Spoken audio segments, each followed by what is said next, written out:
Welcome to the Slop Temple. We pray this video helps. You'll start by bringing the QR into Ibispaint X so you can trace, color, or incorporate it. Open your project and import the QR image from Menu Import Image or scan with your camera.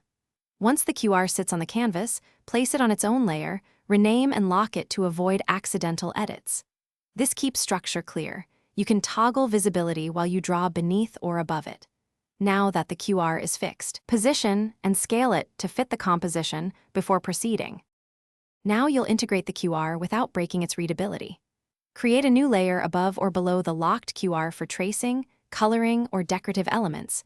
Use the Transform tool to scale and rotate, but preserve the QR's square modules and quiet zone so scanners still read it. If you colorize, use clipping masks or blend modes. Keep high contrast between dark modules and light background.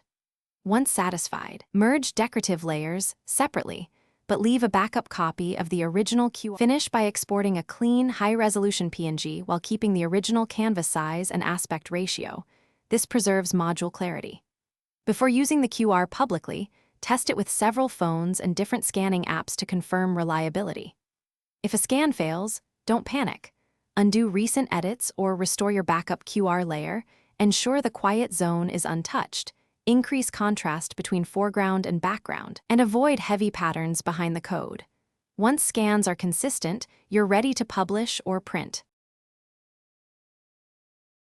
Thanks for watching. Consider subscribing if we helped you.